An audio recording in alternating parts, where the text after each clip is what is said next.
वर्णानामर्थसङ्घानां रसानां छन्दसामपि मङ्गलानां च कर्तारो वन्दे वाणी विनायकौ भवानी शङ्करं वन्दे श्रद्धा विश्वासरूपिणं याभ्यां विना न पश्यन्ति सिद्धान्तमीश्वरम् वन्दे बोधमयं नित्यं गुरुं शङ्कररूपिणं यमाश्रितो हि वक्रोऽपि चन्द्रः सर्वत्र वन्दते सीतारामगुणग्राम पुण्यारण्यविहारिणो वन्दे विशुद्धविज्ञानो कवीश्वर कपीश्वरो उद्भवा स्थितिसंहारकारिणीं क्लेशहारिणीं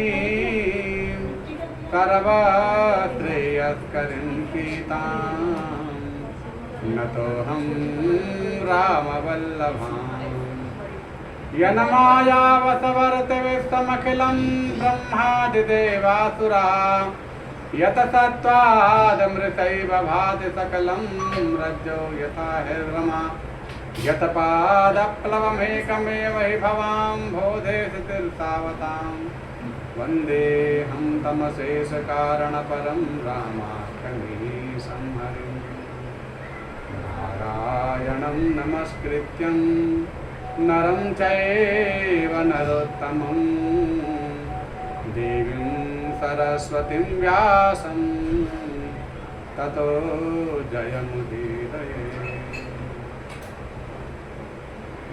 हरे कृष्णा हरे कृष्णा कृष्ण कृष्ण हरे हरे हरे राम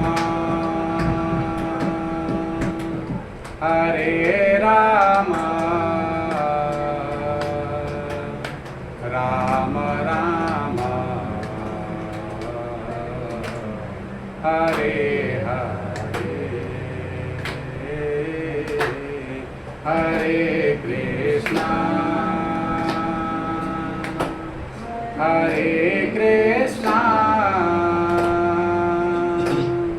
कृष्ण कृष्ण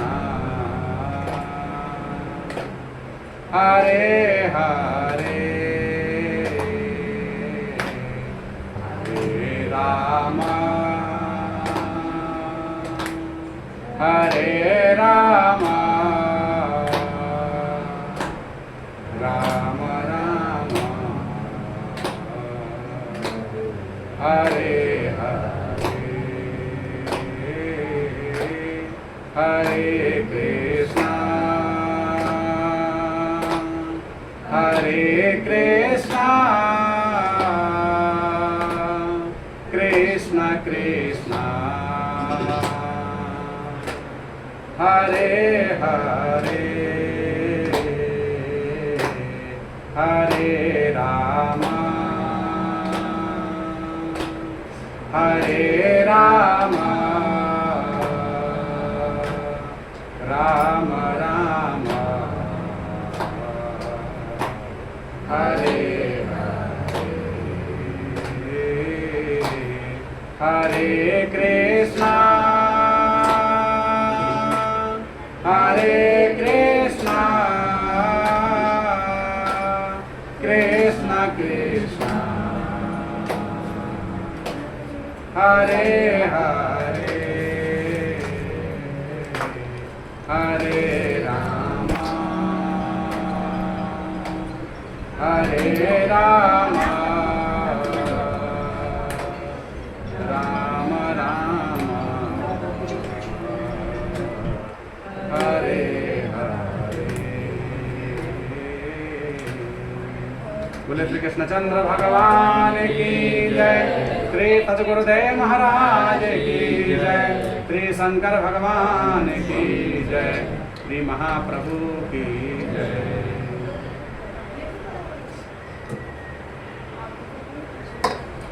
श्री राधारमण जी की विशेष अनुकंपा से जीवन का सर्वोत्कृष्ट फल भगवत सत्संग हम सबको भगवत कृपा से प्राप्त हो रहा है। सत्संग सर्वाधिक सभी के लिए आवश्यक है और सत्संग पहली सीढ़ी नवधा भक्तियां बताई गई। भगवत प्राप्ति का जो सबसे पहला मुख्य कार्य है तो प्रथम भगति संतन कर संगा, संतों का संग ही सबसे पहला कार्य। प्रथम भगति संतन कर संगा और दूसरे रति मम कथा प्रसंगा। और दूसरी भक्ति क्या है? भगवान की कथा में रति होना, प्रेम होना। दूसरी रति मम कथा प्रसंग, भगवान की कथा प्रसंग में प्रेम हो जाना, रुचि होना, निष्ठा होना, श्रद्धापूर्वक श्रवण करना, ये दूसरे नंबर की भक्ति है। तो सत्संग को पहले नंबर पे दिया गया और कथा को दूसरे नंबर पर दिया गया। तो ऐसा प्रश्न है कि क्यों, इस पर चर्चा करेंगे और चर्चा दो ही से होती है, इसलिए भगवान की कृपा से आप लोग हैं तो हमारी तो जो भी कथा है वो प्रश्न उत्तर वाली ही होती है, एक तरफा वाली कथा नहीं। तो इसलिए हम सब एक समझ करके कि हम लोगों का एक ही उद्देश्य है कि हम जो भी ठाकुर जी की चर्चा हो रही है विशुद्ध पावन उद्देश्य भगवत प्राप्ति के उद्देश्य से और ज्ञान अर्जन, भक्ति अर्जन, कर्म के अर्जन करने के भाव से हो रही है। तो जो समझ में ना आए निसंकोच होकर पूछ लें, क्योंकि कहाँ ही सुना ही अनुमोदन करें। कहने सुनने से ही ज्ञान बढ़ता है। किसी के पास भी ज्ञान हो और वो ज्ञान बांटे नहीं, अपने पास रखे, तो ज़्यादा समय तक विद्या ठहर नहीं सकती। चाहे कोई भी क्लास की हो, पहली क्लास की बातें आज हमें ज़रूरी नहीं कि सारी याद होती। क्लास बढ़ती जाती है, पीछे का थोड़ा भूलते जाते हैं, पर जिसका रिवीजन होता रहेगा वो चीज़ याद रहेगी, चाहे किसी को भी हो। और जिसको हम कुछ समय बाद, कुछ कालांतर बाद, किसी का ज़्यादा मति है, किसी के पास कम है, लेकिन वो भूलना ही है। इसीलिए विद्या तो वही है जिसको आप बार बार प्रयास करेंगे, प्रयोग में लाएंगे। विद्या का अगर बार बार प्रयोग नहीं हुआ तो विद्या धीरे धीरे समाप्त हो जाएगी। तो इसलिए प्रश्न ये है, या तो आप स्वयं ही प्रश्न कर लेना, ठीक है, हमारे प्रश्न करने से पहले ही, तो अच्छी बात है, कोई नई बात हमें मिल जाएगी, कुछ नया कारण बन जाएगा सत्संग का। क्योंकि सत्संग वही श्रेष्ठ है जिसमें जिसकी रुचि हो सकता है किसी के मन में कोई और भाव है, तो जिसका जो भी भाव है, पर वो भाव होना चाहिए कर्म योग से संबंधित या ज्ञान से संबंधित या भक्ति से संबंधित, धर्म के प्रति, कर्तव्य के प्रति, संस्कार के प्रति, शिष्टाचार के प्रति, सदाचार, आचार, विचार, व्यवहार, राज धर्म, स्त्री धर्म, गृहस्थ धर्म, किसी भी चीज़ की चर्चा हो विशुद्ध रूप से भगवत शास्त्र सम्मत, तो शास्त्रोक्त विषयों की चर्चा हो। इसलिए जो भी जिसके मन में भाव है वो निसंकोच होकर के पूछे, अन्यथा जो हमारे मन में भाव है हम पूछेंगे, ठीक सही रहेगा, उसे कोई दिक्कत। तो प्रश्न खेल तो सभी खेल नहीं होते तब यहाँ आते हैं, क्यों हम भी फेल ही हैं, तभी आए हैं यहाँ पे। जो पास हो जाते हैं ना वो भी आते हैं, हाँ ठीक बात है। तो प्रश्न ये था कि सत्संग में और कथा में दो अलग अलग हैं, तभी यहाँ पर गोस्वामी जी ने दो भक्तियों को अलग अलग में रखा। पहली भक्ति को तो सत्संग बताया और दूसरी भक्ति को कथा में प्रीति बताया। तो कथा और सत्संग अलग अलग हैं क्या, ये प्रश्न है। अलग कथा तो जो था है, जो हो चुका उसके बारे में आपने था, कब कहाँ क्या हुआ, यही तो लाभ है, श्रवण करने का लाभ यही है। आपसे सीखा है। ठीक है, जो सीखा है तो यही तो लाभ है कि उसको याद रखना। का क्या है? हाँ मतलब भूतकाल तो हो चुका। का क्या है? तो ऐसा क्या मतलब क्या, कब, कैसे, किधर, किसका, किसके बारे में। बहुत बढ़िया, बहुत बढ़िया, पास हो गया।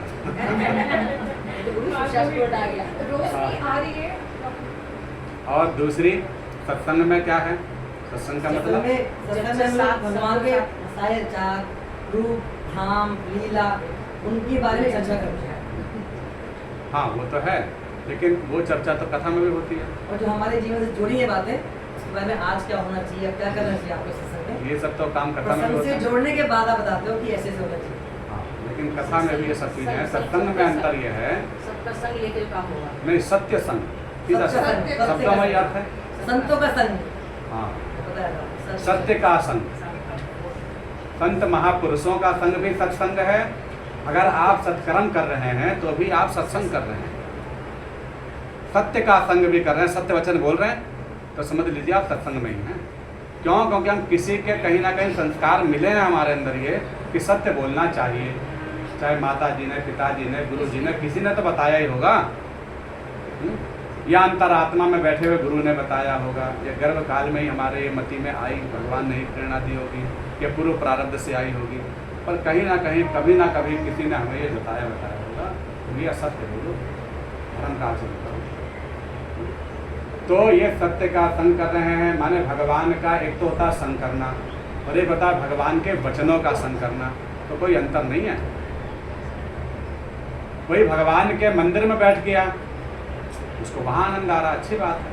और कोई भगवान के वचनों पर चल रहा है, मंदिर से दूर है, अपने कोई ड्यूटी, अपना कर्तव्य का पालन कर रहा है, लेकिन वो भगवान की आज्ञा समझता है, ज़्यादा बड़ी पूजा है, तो भी अच्छी बात है, ज़्यादा बड़ी पूजा मानते हैं। तो इसलिए सत्संग का सीधा सीधा अर्थ है सत्य का संग, सत्य महापुरुषों का संग भी और सत्य वचनों का भी संग, सत्य का संग। तो पहला, सबसे पहला काम क्या बताया गोस्वामी जी ने कि प्रथम भगति संतन कर संगा। पहली भक्ति तो है हम संतों का संग करें। पहले तो संत मिलें, संत मिलन को जाइए। कैसे जाइए? तज माया अभिमान, अपनी माया को, अपने अभिमान को, अहंकार को वहाँ पर जा कर के ये भावना आ जा करे पैसे वाला हूँ मैं, ऐसा हूँ वैसा हूँ, माया अभिमान। क्योंकि हम दैन्यता से ही कुछ प्राप्त कर सकते हैं। तो संत मिलन को जाइए, तज माया अभिमान। ज्यों ज्यों पद आगे बढ़े कोटि यज्ञ समान, संत मिलन को जाइए, तज माया अभिमान। इसलिए संतों से मिलना चाहिए, सत्संग करना चाहिए। क्योंकि जो जो कदम भी हम बढ़ाएंगे ना संत मिलन को, तो आप ये समझ लीजिए कि बड़े बड़े धाम की ओर आप जा रहे हैं। किए गए अनेक प्रकार के तीर्थाटन, जप, तप, व्रत इत्यादि, मंदिर जाना इत्यादि, इन सब का फल है सत्संग। सत्संग का फल देवार्चन नहीं है, बल्कि देवार्चन का फल है सत्संग। अगर हमें सत्संग मिल जाए तो आप ये समझिए कि आपने भगवत कृपा का फल प्राप्त कर लिया। साक्षात भगवत कृपा मिल गई, फल मिल गया आपको। ये साधन नहीं है, ये फल है। सब सिद्धि फल सब साधन मूला। सत्संग क्या है? बोले सब साधनों का सार है, फल है। और बाकी जब तक व्रत इत्यादि बोले वो सब साधन है। सत्संग तो पूर्ण है। सत्संग मिल गया मानो भगवान मिल गया। इसीलिए जो जीवन मुक्त ब्रह्म पर ज्ञानी, जो बड़े बड़े जीवन मुक्त हुए, वे भी लोग सत्संग करते हैं। तो सत्संग से पहले हम क्या करें कि पहले संतों के वचन को सुने, संतों का सानिध्य प्राप्त करें। और जब संतों के पास पहुंच जाएं तो संत के मिलने का लक्षण यही है कि हम जिसके पास जाके शांति मिले, जिनका दर्शन करके शांति मिले, जिनके पास बैठकर हमें भगवत चर्चा सुनने का जो अवसर मिले। तो जहाँ पर क्या व्यवहारिक और सांसारिक चर्चा ना होकर के भगवत चर्चा होती है, वही सत्संग है। भगवान की चर्चा हो, भगवान की चर्चा हो या भगवान के वचनों की चर्चा हो कि भगवान जो कहना चाहे, तो उनके वचनों की चर्चा जो है वही सत्संग, माने वही सत्य का संग। और उस सत्संग को सबसे पहले हम संत के पास जाते ही शांति मिल जाती है। काकभूषणी जी को, काकभूषणी जी के समीप जब गरुड़ जी पहुंचे हैं तो वहां पहुंचते ही उनके सारे प्रश्नों का उत्तर मिल गया। किसके पास? श्री रामायण में हाँ। काकभूषणी जी का और गरुड़ जी का संवाद आता है। अच्छा। तो उस संवाद प्रकरण में गरुड़ जी के बहुत सारे प्रश्न मन में थे, बहुत सारी जिज्ञासाएं प्रकट हुई, संशय पैदा हो गया था। उन संशयों की निवृत्ति के लिए अनेक जगह भ्रमण किए, ब्रह्मा जी के पास भी, नारद जी के पास भी, लेकिन कहीं उनका संशय दूर नहीं हो रहा। तो सबने बताया कि भाई आप काकभूषणी जी के पास जाइए, क्योंकि आप भी पक्षी हैं और वो काकभूषणी जी भी, काक माने कौवे के रूप में ही हैं। तो खग जाने खगही के भाषा, पक्षी पक्षी की भाषा ज़्यादा समझेंगे, तो आप उनके पास जाइए, वही समझेंगे। तो काकभूषणी जी के सत्संग का प्रभाव इतना अत्यधिक था क्योंकि प्रतिदिन कथा होती थी वहाँ, प्रतिदिन राम कथा होती है वहाँ पे अनवरत। तो ऐसी कथा वहाँ हमेशा चलती रहती है। तो काकभूषणी जी के उस सत्संग के प्रभाव से, क्योंकि जहाँ भगवान की कथा होती है वो जगह तीर्थ हो जाती है, तीर्थ नहीं बल्कि धाम हो जाती है, साक्षात तीर्थ वहाँ पर आते हैं। तब प्रयागराज आदि बड़े बड़े तीर्थ इत्यादि वे कहाँ जाते हैं मज्जन करने के लिए, बोले अपने पवित्र होने के लिए वो संत महापुरुषों के सत्संग में जाते हैं, तीर्थ जाते हैं। एक प्रसंग आता है कि वो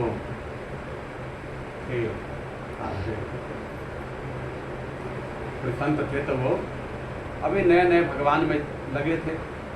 तो भगवत प्रेरणा से जब वो यात्रा के लिए निकल पड़े कि मुझे संत महापुरुषों की खोज में निकल पड़ा हूँ भगवत प्राप्ति के लिए, और मुझे घर गृहस्थी का परित्याग कर दिया, तो गृहस्थ का परित्याग करके वनों की ओर निकल पड़े।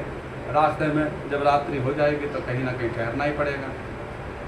किसी का दरवाज़ा खोलवाया, एक ब्राह्मण ने अतिथि समझकर उनको स्वागत सत्कार किया, उनके यहाँ पर उन्होंने विश्राम किया। तो कुछ अर्धरात्रि होने पर उनकी सहसा आँख खुली, पहले कुछ भय हुआ फिर आँख खुली, तो उन्होंने देखा कि उस ब्राह्मण दंपति के घर में एक तेज पुंज आ रहा है ऊपर से, और वह तेज पुंज जो है वो उनके छत को पार करता हुआ और वो सीधे उनके चौक में प्रवेश कर गया। और वह तेज पुंज जो है वहाँ पर एक दैविक रूप ले लिया, देवता का रूप ले लिया। पहले तो तेज पुंज आया, फिर किसी देवता का रूप ले लिया और वहाँ पर लोटपोट होने लगा। वहाँ पे रज में लोटपोट हो रहे हैं, तो लोटपोट हो रहे हैं। फिर ऐसा करते करते कोई एक फिर दूसरा तेज पुंज आया, फिर वो देवी के रूप में प्रकट हो गई, और वो देवी के प्रकट होकर के वहाँ पे झाड़ू सेवा करने लगी, सोहनी करने लगी। झाड़ू सेवा क्या बोलते हैं? सोहनी सेवा, है ना। तो सोहनी करने लगी। फिर दूसरे एक तेज पुंज आया, फिर उसने क्या कहता है, उसे कुछ काम नहीं मिला, तो अपने जो है भगवान के मंदिर के पात्र आदि को साफ करके वहाँ पर जोत बत्ती की तैयारी करने लगी, उन्हें साफ सफाई का काम उसने मंदिर का कर। फिर दूसरा कोई तेज पुंज आया, तो वो भगवान वो उसमें वस्त्र आदि धोने लग गया, वहाँ पे कपड़े धोने लग गए। तो ऐसे कर करके तेज पुंज 2, 4, 5, 7 कई लोग आए और वो अपने अपने सब काम में लग गए रात्रि में। लेकिन वह तेज हैं, दैविक रूप वाले हैं, इसलिए वो किसी को अन्य को दिखाई नहीं दे रहे, ना उनकी बर्तनों की आवाज़ और ना उनके कोई कार्य की किसी को पता चल रही। और उसने वो ध्यान से देखा, तो भाई आखिर क्या बात है, ये पूरे तेज पुंज क्या चीज़ है? तेज बहुत बढ़िया पूछा तुमने। देखो तेज जो है लाइट जल रही है, तो लाइट क्या है? तेज है, और पुंज माने होता है साफ। तो ये जब सूर्य की किरणें होती हैं, तो जब यहाँ पर आती हैं तो जैसे कोई सुराख हो जाए, और कोई सुराख से वो किरणें निकलती हैं, रश्मि निकलती हैं, तेज पुंज निकलता है, और वो आकर के जहाँ पे भी ठहर जाए तो हम कहेंगे तेज पुंज आ रहा है। रोशनी है एक तरह की, लेकिन रोशनी एक जगह से एक सीमित मात्रा में आए। तो ऐसे ही दैविक तेज प्रकाश लिए हुए वहाँ पर आ रहे थे और कोई देवी के रूप में, कोई देवता के रूप में प्रकट होकर के उस ब्राह्मण दंपति के यहाँ सब काम में लग गए। उसे बड़ा आश्चर्य हुआ कि भाई ऐसे कौन थे ये ब्राह्मण देवता, क्या पुण्य किए, कौन है ये, और ये मैं किसके घर में आया हूँ। आखिर इसने पुण्य कौन सा इतने भारी कर दिए कि देवता आकर यहाँ पर सेवा कर रहे हैं। और ये देवता हैं कौन, कौन कौन से देवता हैं, कौन है। तो उसने थोड़ा भयभीत हुआ, फिर उसने सोचा कि पूछ ही लेता हूँ। और फिर उसने साहस करके हाथ जोड़ करके कहा, महाराज जब आपने मुझे दर्शन दिए हैं तो आप मेरी आवाज़ भी सुन रहे होंगे, क्योंकि दर्शन आपको और कोई तो मुझे लग नहीं रहा कि किया होगा, क्योंकि आपके बर्तन भी साफ कर रहे हैं, कोई देविया कोई अपने अपने सब काम में लगी हुई हैं और किसी को आवाज़ ही नहीं पहुंच रही है, बाकी सब लोग सोए हुए हैं। तो किसी को बर्तनों की आवाज़ या झाड़ू की सेवा की आवाज़, किसी तरह के कोई शब्द जो है किसी के कानों में प्रवेश नहीं कर रहा है, तो आप मुझे दिखाना चाह रहे हैं या मैं आपको देख पा रहा हूँ जिस कारण से भी, तो आप कृपा करके मुझे बताएं कि आप कौन हैं। उन्होंने कहा सुनो, तो सब लोग एक साथ खड़े हो गए। उन्होंने कहा कि सुनिए, आपको हम इसलिए दिखाना चाह रहे हैं क्योंकि अभी अभी आपका भगवत प्रेम जागृत हुआ है और गृहस्थ को परित्याग करके आप जंगल की ओर निकले भगवत प्राप्ति के लिए। लेकिन हम आपको चेताना चाह रहे हैं कि भगवान घर छोड़ने से नहीं मिलते, इसलिए केवल आप ही को दिख रहे हैं। हम आपको बता रहे हैं भगवान कैसे मिलते हैं। भगवत प्राप्ति खोज में निकले हो, वैराग्य भी हुआ, भगवान से प्रेम हुआ, जानने की इच्छा हुई, ये अच्छी बात है। और आपके उस विचार से प्रसन्न होकर के, लेकिन आपको ज्ञान देने के लिए हम ये कृत्य करके दिखा रहे हैं। क्योंकि हम प्रतिदिन आते हैं यहाँ पे, तो ऐसा नहीं आज ही आए, इसलिए हमारा तो रोज़ का काम है, अच्छा रोज़ का काम है। बोले सुनिए, हम देवता हैं, स्वर्ग लोक के वासी हैं, और ये जो देवियाँ हैं ये यहाँ की नदियाँ हैं, कावेरी, सरयू, महेंद्र कन्या, चर्मणवती, वेदिका, क्षिप्रा है, वैत्रवती है, गंगा, यमुना, सरस्वती सब हैं, बोले नदियाँ।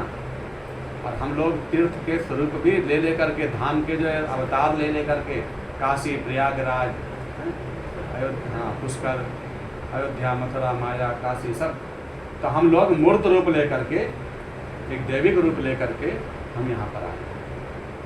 बोले वो किस लिए?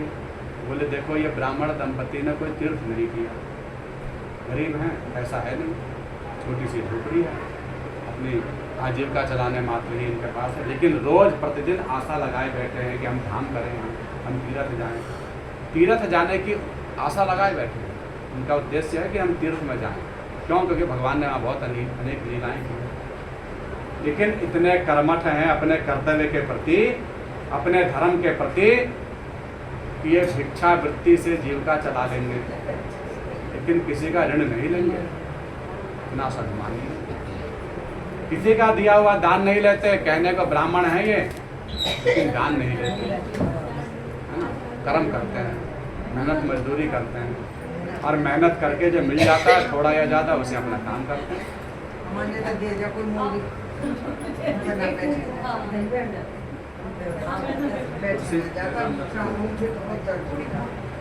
शांति से बैठे। तो उन्होंने कहा जैसा भी है ये अपनी अपनी कर रहे हैं, लेकिन आशा उम्मीद लगाए बैठे।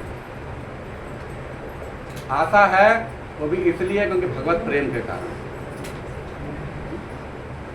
और इनका त्याग क्या है? बोले त्याग ये है कि प्रतिदिन का नियम है कि भगवान का संकीर्तन घर पे चारों दंपति मिलकर करते हैं, प्रतिदिन सत्संग करते हैं, इनके यहाँ प्रतिदिन कथा होती है, भगवान नाम, संकीर्तन, कथा सुबह शाम इनके यहाँ होता है। माता पिता की सेवा इनके यहाँ होती रहती है, उनके चरणों के रज को धोते हैं और उनका चरणोदक प्रसाद रूप में, चरणामृत के रूप में पाते हैं। इनके यहाँ पर पत्नी पतिव्रता धर्म का पालन करके पति सेवा में परायणा है, पुत्र माता पिता का आज्ञाकारी है, अपने माता पिता को भगवत स्वरूप मानकर उनकी सेवा कर रहा है। यह भी अपनी आजीविका ईमानदारी से भगवान निष्ठ होकर के, धर्म को समझ करके कि भगवान की आज्ञा है, अपना ईमानदारी से अपना काम कर रहे हैं। तो ये सब काम इनके यहाँ पर दिखाई दे रहा है। तो बताइए ये कौन सा लोक है? यह साधारण लोक है? सबके घर में तो नहीं होता ऐसा। बोले कि स्वर्ग लोक में भी नहीं होता, वहाँ पर भी आपस में देवता में वैमनस्य कभी कदार हो जाता है, वहाँ भी गुरु के प्रति इंद्र का अपराध कभी कभी हो जाता है, और जहाँ अपराध हो जाता है वहीं पराजित भी होते हैं कभी। तो जहाँ पर ये सब हो जाए तो बोले वो साधारण स्थान नहीं रहता, वो तो धाम बन जाता है, भगवान का घर बन जाता है। क्योंकि भगवान ने ये गीता भागवत रामायण में सब में ये कह रखा है कि मैं नाहम बसाम बैकुंठे, भागवत जी कह रही है नाहम बसाम बैकुंठे योगिनाम हृदये न च मद भक्ता यत्र गायन्ति तत्र तिष्ठामि नारद। मैं बैकुंठ में नहीं रहता, हे नारद जी मैं बैकुंठ में नहीं रहता, और योगी नाम हृदय न च, योगियों के हृदय में भी नहीं रहता। कहाँ रहते हैं? बोले मद भक्ता यत्र गायन्ति, मेरे भक्त जहाँ मेरा गुणगान करते हैं, कीर्तन करते हैं, कथा करते हैं, सत्संग करते हैं। क्योंकि सत्संग के द्वारा जितना ये चित्त जल्दी से भगवान में रमण करने लग जाता है उतना किसी अन्य साधन से नहीं करता। हो सकता है माला फेरते फिरते मन सारे काम कर आए, रुकेगा ही नहीं एक जगह, हाँ, मन ही इधर भाग जाएगा। तो मन और ज़्यादा काम करने लग जाए, क्योंकि उसको राहत मिल गई, काम मिल गया कि भाई चलो ये अपना काम कर रहे हैं, अपना काम कर रहे हैं, किसका लिया, किसका दिया, किसने क्या दिया, कौन आया कौन माला गया, भी चल रही है, उसने हमारे साथ ऐसा किया, उसने हमारे साथ वैसा किया। माला खत्म होते ही ये काम करूँगा। हाँ। तो माला फेरते हैं, भगवान नहीं आ रहे, तो फिर क्या हुआ? बोले माला तो करने फिरे और मनवा तो चहुदिशी फिरे और जीव फिरे मुख माही और माला तो कर में फिरे ये तो सिमरन नाही। भगवान कह रहे हैं बात बनेगी नहीं, क्योंकि मूल क्या है? मूल यह है कि हमारा मन किसी भी तरह से भगवान के चिंतन में लग जाए, उनका जो स्वरूप है वो हमारे आंखों में उतर जाए, उनकी लीलाएं हमारे अंतर पटल में छप जाए, ये सार है। ये जब तक नहीं आया तब तक समझ लो कि हमारा साधन में कहीं कमी है, हमारे व्रत में, जप में, तप में, व्रत में कोई कमी है। तो उसको कैसे पूरी करें? बोले उसको पूरी करना है तो उन सब का सही सही साधन जैसे पता चले पहले वो करो, क्योंकि आपको जब पता नहीं चलेगा जब कैसे करते हैं, तो अपने मन से जब करने से कैसे फल मिलेगा? बिना स्कूल जाए कोई ज्ञान मिलाए किसी को? इसलिए सत्संग का मतलब एक वो क्लास, वो एक स्कूल जहाँ पर हमें क्या करना चाहिए और क्या नहीं करना चाहिए इसका विधिवत ज्ञान होगा। मंदिर जाना है, चलो ठीक है, अच्छी बात है, भाव बना। कैसे बना? बोले पड़ोसी जाते हैं, रोज जाते हैं, सुबह को जाते हैं, हम भी जाएंगे। फिर कैसे भाव बना? बोला अरे तो देखो जब से मंदिर जाना शुरू किए हैं तभी से उनका काम धाम में बरकत हुई है, तभी से उनके यहाँ काम बढ़िया चल रहा है, घर में शांति आ गई है, हम भी चलेंगे। ऐसे भाव बन जाता है, अच्छी बात है ये। फिर तीसरे का भाव कैसे बना? तीसरे का भाव बना कि पंडित जी ने बता दी, पंडित जी आए तो ग्रह दशा देख के उन्होंने बताया कि भाई तुम्हें डेली तुम्हारा मंदिर जाओ, तुम डेली सोमवार मंदिर जाओ, जल चढ़ाओ, ऐसे करो तो ठीक हो जाएगा। तो हम कुछ लिए जा रहे हैं, कुछ स्वार्थ सिद्धि के लिए, कुछ कामना पूर्ति के लिए, वो भी ठीक है, ना होने से वो भी ठीक है। ऐसे अनेक प्रकार के कारणों से मंदिर जाने वाले दर्शनार्थियों के भाव हैं। कहने का तात्पर्य यह है कि सबका एक जैसा भाव नहीं है, जाने वाले एक, क्रिया भी सबकी एक जैसी दिखाई दे रही है, सब एक जैसे ही काम कर रहे हैं, लेकिन सबकी सोच अलग अलग है, इसलिए सबके फल भी बट गए। फल सबको एक कैसे मिल जाए? क्योंकि क्रिया से फल नहीं मिलता, भावना से फल मिलता है। लेकिन हमने क्या किया? बोले इन सब कारणों में हमने ज़्यादातर नकल की है, अकल का प्रयोग इसमें ज़्यादा नहीं किया। अच्छा वो जल ऐसे चढ़ा रहा है, हम भी ऐसे चढ़ाएंगे, पहले उन पर चढ़ा रहे हैं तो हम पहले उन पर चढ़ाएंगे, पहले सिंदूर चढ़ा रहे हैं पहले हम भी सिंदूर चढ़ा लेते हैं। मतलब वस्तुतः क्या सत्य है इसके लिए अपने स्वयं ग्रंथों को तो पढ़ा नहीं, कि स्वयं ग्रंथों को चलो रामायण, गीता, भागवत, अन्य पुराण इत्यादि समय निकाल के थोड़ा थोड़ा पढ़ें, तब भी बात बने। और या उन पुराणों को समझने के लिए किसी संत गुरु के शरण में जाए, क्योंकि जैसे ही बालक को जरा सा बोध होता है, जरा सा भी उसके मानसिकता का विकास होता है, तो हम सबसे पहले उसे स्कूल में भेजते हैं। ये नित्य परंपरा है, अर्वाचीन है, मतलब तात्त सत्य है सबके लिए पहले से ही।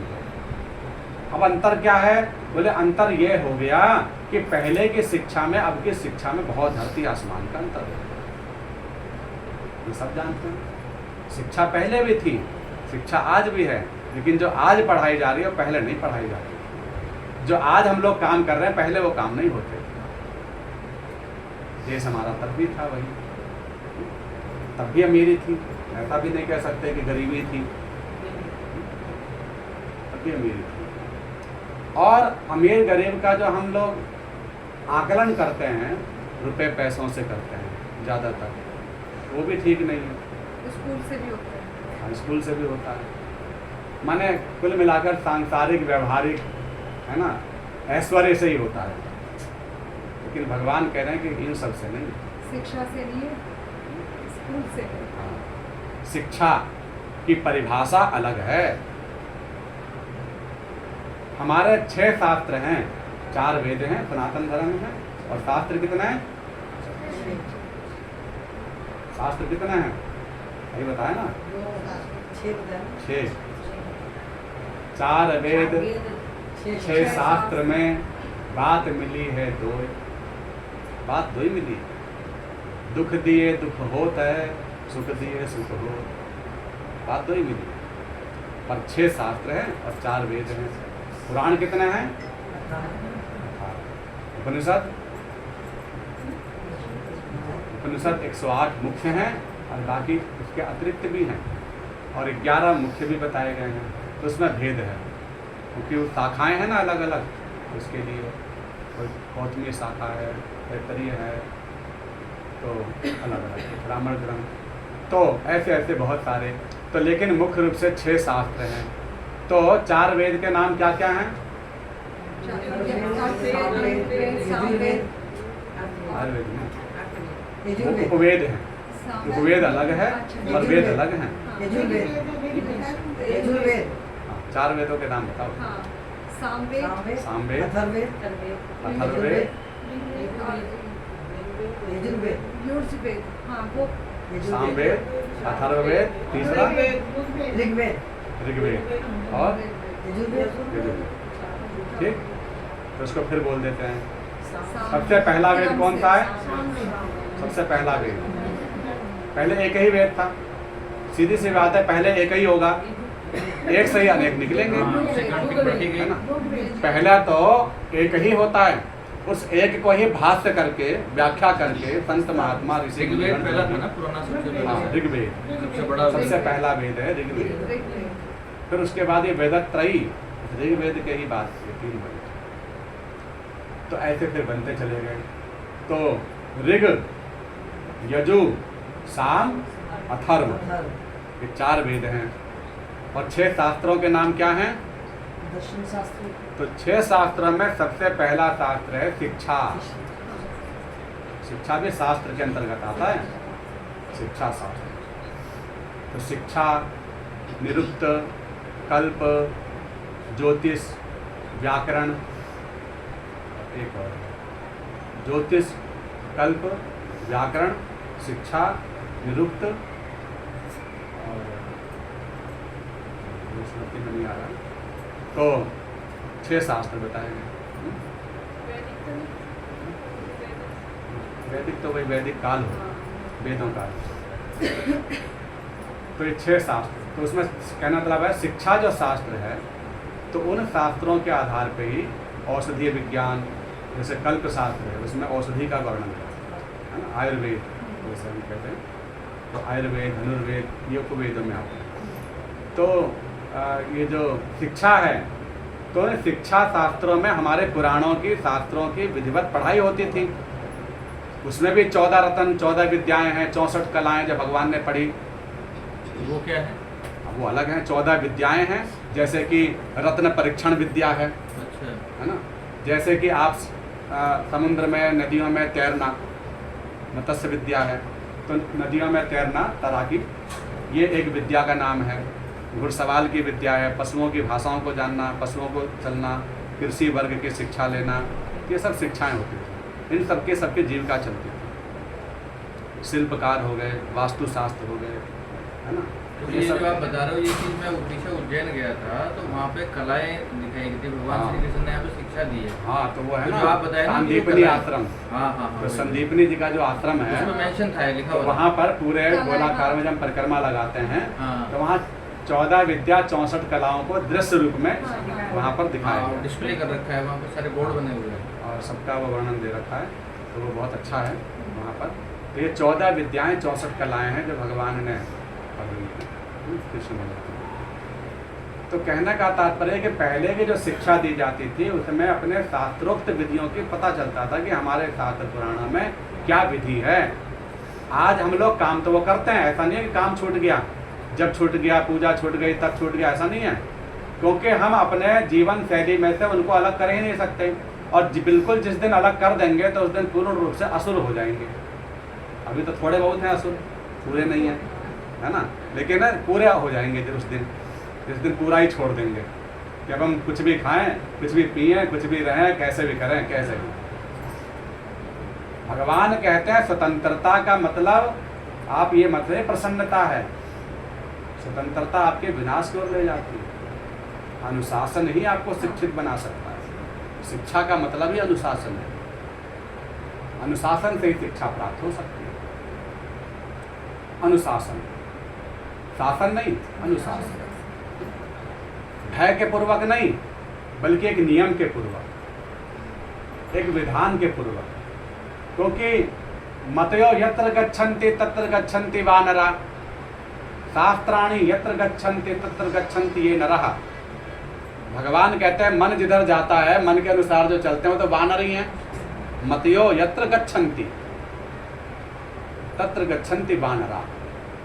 लेकिन शास्त्राणि यत्र गच्छन्ति, जैसे हमारे शास्त्र कहेंगे, जैसे हमारे पुराण कहेंगे, जैसे हमारे संत महात्मा कहेंगे, जैसे हमारे माता पिता कहेंगे, जैसे हमारे बड़े जन कहेंगे, जैसे हमारे गुरुजन कहेंगे, हम किसी के तो अंडर में रहें। बात यह है किसी के भी तो अनुशासन में रहें।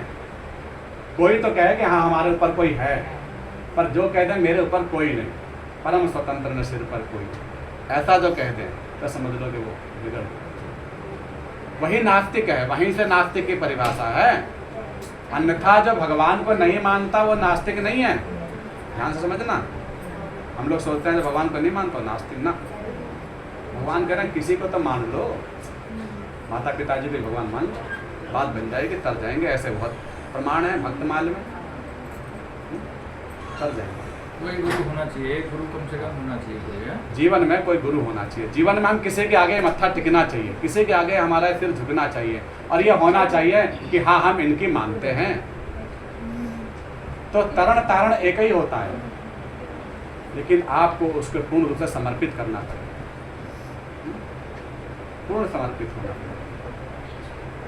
तो ऐसे भगवान की लीला। चलिए, अब मन तो था श्री रघुनाथ दास गोस्वामी जी का विस्तृत चरित्र करने का, ये भी जरूरी था, लेकिन ये भी सब भाव आ ये गया। बहुत जरूरी है। ये ज़्यादा उससे ज़्यादा ये काम आया। महत्वपूर्ण जो आपने अब बताया। तो बेसिक क्लियर नहीं होंगे तो आगे कैसे हाँ, बढ़ेंगे? बेसिक तो उससे नहीं, नए भी तो बैठते हैं।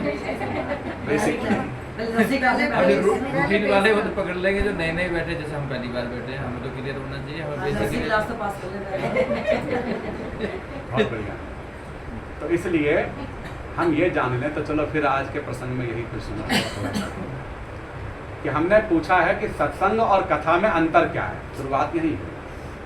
तो सत्संग का मतलब अच्छे लोगों का संग, इसको आप ऐसे समझ लीजिए, अच्छे लोगों का संग। जरूरी नहीं है संत महापुरुष वाले कोई, आप किसी ऐसे व्यक्ति के पास जुड़े, कोई सखी सहेली मित्र दोस्त, कोई भी, आप उनके पास बैठ गए जहाँ आपको कुछ अच्छी बातें मिल रही हैं, अच्छी चर्चा मिल रही है, जो निस्वार्थ हैं, जो शांति को देने वाली हैं, सुख को देने वाली हैं, जिसकी बातें सुनकर आपको पीसफुल महसूस हो रहा है, तो आप समझ लीजिए कि आप सत्संग ही कर रहे हैं। लेकिन ऐसा वाले व्यक्ति को बातों को सुन करके ही आपको समझ में आ जाएगा, अरे ये तो बात कर रहा है कि कैसे इनकम बढ़ेगी, हैं? गाली गलौज उनके लिए तकिया कलाम शब्द है, ज़रूरी है वो, तो उनसे दूर रहो। निंदा करना, हाँ, निंदा करना। वो आदमी ऐसा है, वो उसने बहुत कमा लिया, उसने ऐसा कर लिया, उसने हमसे बहुत आगे पहुंच गया। अरे पहुंच गया तो अच्छी बात है, क्या करना। वैसे मुझे नहीं लगता कि गंदी संगति से जल्दी लंबा चले, अच्छी संगति से लंबी चलेगी बात। बिल्कुल। और सबसे पहला काम है ये, तजोरे मना हरि विमुखन को संग, तजोरे मना हरि विमुखन को संग, जिनके संग को बुद्धि उपजत है, परत भजन में भंग, तजोरे मन हरि विमुखन को संग। सबसे पहला काम है कि हम कुसंगियों का परित्याग कर दें और सत्संग को ग्रहण कर लें, क्योंकि दो ही रास्ते हैं और इस संसार में दोनों एक साथ मिले हुए हैं। भगवान कह रहे हैं सृष्टि का निर्माण ही ऐसा हुआ है कि इसमें दोनों मिलेंगे, कदम कदम पर मिलेंगे, हर क्षण मिलेंगे, घर में भी मिलेंगे, बाहर भी मिलेंगे, बच नहीं सकते, घर के अंदर भी मिलेंगे और आपके शरीर के अंदर भी मिलेंगे। मतलब कहाँ बचोगे, कहाँ कहाँ छोड़ के भागेंगे?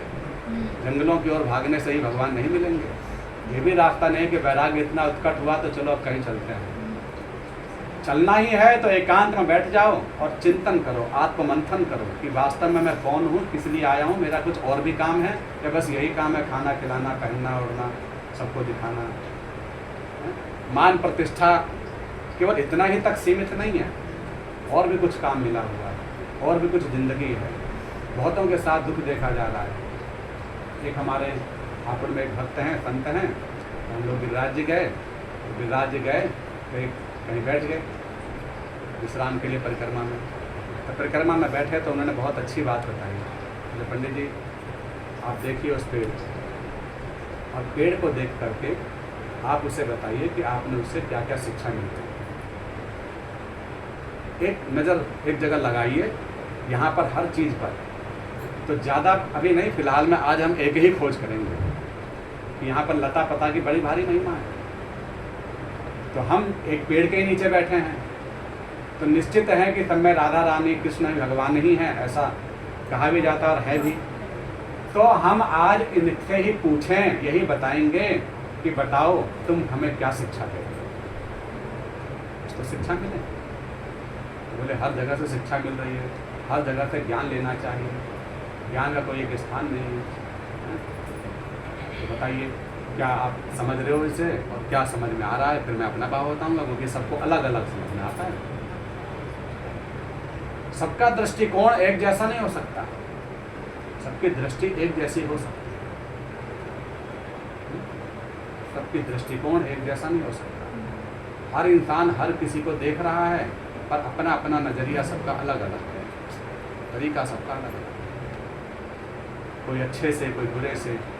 लेकिन अगर अच्छे लोग बैठेंगे तो अच्छे में बहुत सारी अच्छाइयाँ खोज लेंगे, बहुत सारे भाव बता देंगे, क्योंकि किसी अनंत है, ये सब अनंत है। एक एक चौपाई का अर्थ, एक एक भाव का अर्थ, एक एक व्यक्ति का कई कई अर्थ। जितने जीवन भर सुन लिया क्या अनंत जन्म भी लग जाए तो थोड़े पड़ गए। सुनते रहो, सुनाते रहो। अच्छाइयों का कोष भी इतना ही है, बुराई का कोष भी इतना ही है, वो भी अनंत ही है, उसका भी कोई अंत नहीं। क्योंकि भगवान का नाम क्या है? अनंत। भगवान का नाम ही अनंत है। तो जो अनंत है तो अनंत का अंश भी तो अनंत ही होगा, सीधी सी बात है। क्योंकि अंश का मतलब ही क्या है? बोले उसका अंश होना चाहिए उसमें, तभी तो उसका अंश है। और भगवान का अंश हूँ और भगवान का गुण ना हो तो फिर वो कैसा? तो मैं भगवान का अंश हूँ तो भगवान का कोई गुण भी होगा। तो जब मेरे भगवान अनंत हैं तो मेरे अंदर भी अनंतता है, इसका भी कोई पार नहीं पा सकता। इतनी अगर हम व्यवहारिक में भी जाएं, भौतिक में भी जाएं, तो इतने बारीक नसें हैं कि सबका विज्ञान हिसाब नहीं लगा सकता। कुछ नसें तो बनती हैं, बिगड़ जाती हैं, गिन नहीं जा सकती। खाल के बाल की तरह ये शरीर है, कोई पार नहीं पा सकता, एक शरीर का पार नहीं पा सकता। फिर ऐसे ऐसे न जाने कितने शरीर हैं दुनिया में, सोचो भगवान की शक्ति कितनी बड़ी है, कितनी अद्भुत, कितनी बड़ी पावर वाले हैं वो, हैं? इतने सारे शरीर के निर्माता, अनंत जीवों के निर्माता, 84 लाख प्रकार के जीवों के निर्माता, वो भगवान ने अनंतता कर दी। हरे हरे पेड़ों में भी हरे हरे अनंत कलर, अनंत हरे हरे में भी अनंत वो भी एक जैसा हरा नहीं, कहने को हरा, लेकिन हरे हरे में भी बहुत सारे हरे मिलेंगे, सब पत्ते अलग अलग कलर के मिलेंगे। तो ऐसे भगवान की आप सामर्थ्य देखिए, उनको कैसे हम समझ सकते हैं 2 4 10 दिन में कथा सुनते हैं, ये तो जीवन भर सुनने की चीज़ है। और आप एक जन्म के नहीं हैं, हम कई जन्मों के हैं। जहाँ से पड़ाव विश्राम हुआ वहीं से फिर आगे गाड़ी चल पड़ती है, जहाँ गाड़ी रुकी फिर आगे चल पड़ती है। न जाने कितने गाड़ी कब से चल रही है और कहाँ जाके रुकेगी, चली रही है, फिर मरेंगे फिर पैदा, फिर मरे फिर पैदा। पुनरपि जननम पुनरपि मरणम और पुनरपि जननी जठरे शयनम, बार बार हो रहा है काम, पुनरपि। लेकिन कब निकलेंगे? बोले जब भज गोविंदम भज गोविंदम भज गोविंदम, जब भगवान का आश्रय लेंगे और जिज्ञासा हमारे अंदर जानने का इच्छा होगी तो भगवान बताएंगे। तो उन्होंने पेड़ को दिखाया और कहा कि आप बताइए। उन्होंने कहा पहले आप ही बताइए, आप बड़े हैं, आप जानते हैं। तो उन्होंने कहा देखो, इस पेड़ से हमें ये शिक्षा मिल रही है कि सबसे ज़्यादा 84 लाख योनियों में तो एक योनि है ही, 84 लाख में ही गिनती आती है पेड़ पौधों की, है ना, सजीव वर्ग में माने जाते हैं, प्राण है इसके अंदर। हम पानी देते हैं नीचे और पानी पहुंच जाता है तने में, पत्ते में, सब में पहुंच जाता है। तुलसी जी का पत्ता जो मुरझाया होता है 2 4 घंटे में ही वो पनप जाता है, पानी पत्ते खिल जाता है, पानी पी लेता है ऊपर। पानी नीचे से ऊपर चढ़ गया, उससे सिद्ध हुआ कि सब प्राण है, अभी तो खींच रहा है। और इसकी नसें, जैसे हमारे अंदर बहुत सारे उंगली, हाथ पैर ये सब है ना, बोले ऐसे ही पत्ते पत्ते तक में पहुंच गया, टहनियाँ अलग अलग, शाखा अलग अलग, जैसे इसकी ये शाखाएँ हैं, बोले ऐसे अलग अलग सब में पहुंच गया पानी। ऐसा नहीं है केवल बीच वाले में ही पहुंचा है, क्योंकि इंसान अपने सामर्थ्य से, अपनी शक्ति से कितना पहुंचाएगा, मोटे में पहुंचा लेगा, लेकिन बारीक से बारीक जो तना है, जो उसकी पत्रावली है, उन सब में वो पानी पहुंच गया है, सब में वो जो है रसिकता आ गई है, सबसे जल से परिपूर्ण हो गया है। मानो ये भगवान का करिश्मा मुझे इस पेड़ों को देखकर समझ में आ रहा है कि नीचे पानी देते हैं, ऊपर पहुंच जाता है, सब में पहुंच जाता है। तो एक तो मुझे ये शिक्षा मिल रही है कि भगवान कितने लीलाधारी हैं, भगवान की शक्ति कितनी अनंत है, वो क्या नहीं कर सकते, जब इतना कर सकते हैं तो सब कुछ कर सकते हैं। ये सब मुझे शिक्षा मिल रही है, बहुत बढ़िया शिक्षा मिल रही है। और बोले दूसरी बात ये समझ में आ रही है कि सबसे ज़्यादा कष्ट यही सह रहे हैं, उनके कष्टों के ऊपर बात जा रही है। देखो धूप में, गर्मी में कोई जीव जंतु तो फिर भी छुप जाएगा कहीं जाके, बिल में, कंदरा में, बिल कहीं ना कहीं छिपने का प्रयास तो करेगा, किसी न कहीं आश्रय तो मिलेगा, लेकिन ये तो बाहर ही स्थिर होकर स्थावर जंतु है ना, हिलजुल नहीं सकते। तो कोमा वाली स्थिति है इनकी, तो खड़े हैं बिल्कुल जड़वत, हिलजुल नहीं सकते। तो ऐसे ये पेड़ पौधे तो बताओ कितना कष्ट सह रहे हैं, धूप सहेंगे, पूरा गर्मी सहेंगे, वर्षा सहेंगे, षड ऋतुओं का सारा ताप सहते हैं, पूरा पूरा सहते हैं, और वो सब जीवन से गुजार लेते हैं। और बोले काटा जाता है इन्हें, कदम कदम पर इनके कोई पत्ता तोड़ रहा है, कभी कोई कुछ तोड़ रहा है, कभी टहनी तोड़ रहा है, कभी आम के पत्ते चाहिए, चलो ले चलो, कभी कुछ चाहिए। इनको कष्ट कितना होता है। हमारे जरा से उंगली में छेद कर दो, नाखून उखाड़ लो, कभी हाथ तोड़ दो, कभी पैर, कितना दर्द होता है। जरा से शुगर टेस्ट कराने में दर्द होने लग जाता है। और उनके बताओ कभी कुछ तोड़ लो, कभी कुछ तोड़ लो, तो उनके दर्द का एहसास कीजिए, क्योंकि यही तो मनुष्यता है। मनुष्यता यही है भाई। एक होता है मैं अपने दर्द को ही जानता हूँ, दूसरे के दर्द से मुझे मतलब नहीं है। मैंने उसका कभी अनुभव ही नहीं किया, मैंने कभी समझा ही नहीं, बस मैं अपने दर्द को जानता हूँ। तो ये क्या है? ये असुरत्व है, राक्षस बना है। और बोले दूसरे के दर्द से मुझे सुख मिलता है, ऐसे भी लोग दर्द देते हैं। अपने दर्द में दर्द हो जाए तब भी चलो बीच वाली बात है, भगवान कहते हैं चलो ठीक है बीच के हो, चल जाएगा। मनुष्य है, स्वार्थी मनुष्य है, अपने दिल से मतलब, लेकिन दूसरों को दर्द देकर के सुख प्राप्त करता है।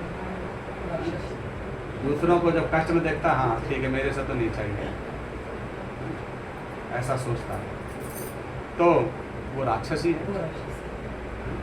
और जो दूसरों के दुख से दुखी हो जाता है, दूसरों का दर्द ही जिसे अपना दर्द लगता है, अपना दर्द तो उसे हुआ ही नहीं, बस यही है कि वो दर्द में है, तो वही दर्द उसको कमा देता है, तुरंत भागता है इधर उधर उसकी सेवा करने के लिए। कैसे मैं किसी के लिए सेवा कर पाऊँ, मुझे कैसा समय मिले कि मैं सबको भगवान में लगा पाऊँ? तो बोले ये काम सबसे बड़ा दान क्या है?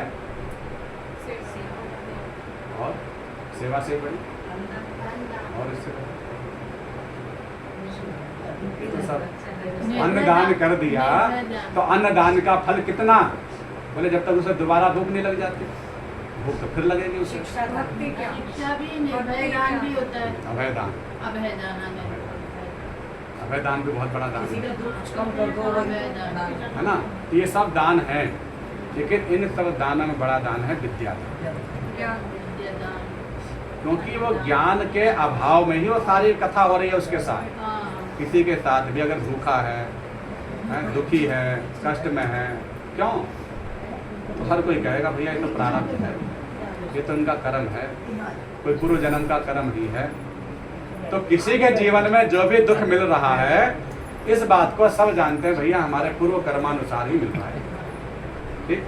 ये तो सब जानते हैं, महसूस भी करते हैं। अगर हमें एक गत्ता रोटी का मिल रहा है, छत मिल रही है, कपड़ा रोटी मकान मिल रहा है, दुआ सलाम मिल रही है, कुछ भी हमें सुख मिल रहा है, तो समझ लो कि आपने कुछ पुण्य किए हैं, पहले कुछ दान पुण्य किया है, किसी को खिलाया पिलाया है, किसी की दुआएं ली हैं, तो आज आपको मिलता है। आज करेंगे फिर आगे मिलेगा, नहीं करेंगे नहीं मिलेगा। पहले किया अब का तब। तो ये चल रहा है, जो करेंगे वो मिलेगा, किसी के साथ जो करेंगे वो हमारे साथ होगा, ठीक? ये बात तो पक्की है। अब इसको समझना है। कुछ बातों को होता है कि हम जानते तो हैं पर समझ में नहीं आते, सत्संग हमें समझाने का काम करता है। हाँ, जानते भी नहीं, पेड़ों का ही दर्द मुझे इतना आ रहा है कि वो कितना दर्द सहन करते हैं पर कहते नहीं हैं। कहते भी नहीं, बोल भी नहीं सकते। और सब इंसान को छाए दे रहे हैं, बरसात, सब कितनी सेवा हाँ, कर रहे हैं। सबसे बड़ी सेवा, मैंने सेवा का उदाहरण अगर सीखना हो तो पेड़ पौधों से सीखें। हाँ, कितना बड़ा वो है। सेवा क्या है? कहीं नहीं आती, बोले पेड़ों के पास जाके बैठ जाओ, उनसे पूछो भैया महाराज मैं आपके पास आया हूँ, तुम्हें ज्ञान दे। तो ज्ञान तो सब जगह बटा हुआ है, बस लेने की हमारे पास मति होनी चाहिए, जिज्ञासा होनी चाहिए। और सच्चे दिल से बैठ गए तो सब कथाएं ऐसी पुराणों में वर्णन है कि उनको वृक्षों ने भी ज्ञान दिया, हाँ, पीपल ने ज्ञान सबसे दिया। बड़ा त्याग है। ये सब भगवत स्वरूप हैं। पेड़ पौधों के हमारे यहाँ पूजा का मतलब क्या है? पूजा का मतलब, पूजा का पर्यायवाची शब्द क्या है? पूजनीय। पूजा का पर्यायवाची। कई बार ऐसा होता है कि हम लोग एक शब्द में ही फंस जाते हैं, नाम रख लिया, पूजा पूजा पूजा पूजा, पूजा से और उनकी पूजा रक्षा को भी- हमने एक मानसिकता बना ली, पूजा अलग कि बस यही पूजा है, ऐसा भी हो जाता है। तो हम उसके पर्यायवाची शब्द पता होने चाहिए, ताकि पता तो चले भगवान भगवान भगवान बस एक ही नाम। अरे भगवान का दूसरा मतलब भी तो पता होना चाहिए। साथ में पूजा का दूसरा मतलब साधना और अर्चना और रक्षा भी एक तरह से रक्षा और समर्पण। समर्पण। लेकिन इन सब बातों में एक चीज रह गई, जिसके रह जाने से ये सब चीजें पूजा नहीं बन पाएंगी। जैसे कि साधना, साधना का नाम पूजा है, ठीक? साधना का सीधा सीधा अर्थ क्या हुआ? क्योंकि शब्दों में अर्थ छिपा होता है। अपने शरीर को साध लेना, अपने इंद्रियों को साध लेना, जैसे एक तानतबूरा होता है ना, या कोई भी एक यंत्र होते हैं, ढोलक वोलक कुछ भी, तो कुछ भी बजाने वाला जो यंत्र होगा तो पहले उसको साधा जाता है, उसको जो जो स्थान पर है कसा जाना, और कितना कसा जाएगा तो कैसा बजेगा, कितना ढीला छोड़ेंगे तो कैसा बजेगा, बीच में रखेंगे तो कैसा बजेगा, है ना। हिसाब होता है ना, गाड़ी के अंदर भी यही सब हिसाब है, गाड़ी को ऐसे पहले गियर वेयर सब चेक करो कैसे, तो मतलब सब चीज़ के हिसाब से मैं बहुत तेज़ चलना है तो अलग गियर है, कम धीरे चलना है तो अलग गियर है, तो सबका हिसाब। जैसे बैंड बजता है तो हेलो हेलो बोलता है, मतलब चेक कर रहा है, चेक फिट कर रहा है, ये मतलब हुआ। हाँ, साधना। साधना। तो साधना का मतलब ये है साधना, ठीक। ऐसे ही पहले मैं अपने इंद्रियों को साध लूँ। आँखों काम देखने का है तो क्या देखना है, बोलने का काम क्या बोलना है। हम यहाँ क्यों बैठ गए, ये इसलिए बैठ गए कि हमारा एक दिन का टाइम मिला है तो खराब ना जाए, अन्यथा कोई और बैठेंगे आकर के, क्योंकि जिह्वा बोले बिना तो रह नहीं सकते, आँख देखे बिना रह नहीं सकते, इनकी प्रवृत्ति है, आदत है। आप कुंडी लगा के बैठ नहीं सकते, ये प्रवृत्ति है, स्वाभाविक गुण मिला हुआ है। तो क्यों ना हम कथा ही बोलें, क्यों ना हम भगवान का नाम ही बोलें, क्यों ना हम समय को अच्छा बनाएं। हम क्या कर सकते हैं अच्छा समय बनाने के लिए, तो 2-4 दिन बैठ जाओ, भगवान का नाम ले लो, तो हमारा समय सार्थक हो गया। हमें इस बात से खुशी मिलेगी कि हाँ चलो आज ठाकुर जी का नाम, भगवत चर्चा हो गई। इसलिए तो ये व्यवस्था बनाई, और कोई प्रयोजन नहीं। तो ये प्रयोजन हम सबको सोचना चाहिए कि हम अपने हर क्षण को बेकार न समझें, हर क्षण कीमती है, और हर क्षण को हम कैसे अच्छा बना सकते हैं। हम घर के काम कर रहे हैं, वो भी क्या है, हम उसे साधना मान लें, बस मानना है, निश्चित करना है कि हाँ ये भगवान की सेवा के लिए है, इसमें मेरा स्वार्थ नहीं है, ये मेरा धर्म का है, मेरा कर्तव्य है, मेरा फर्ज है, इसमें दूसरों को भी सुख मिलेगा।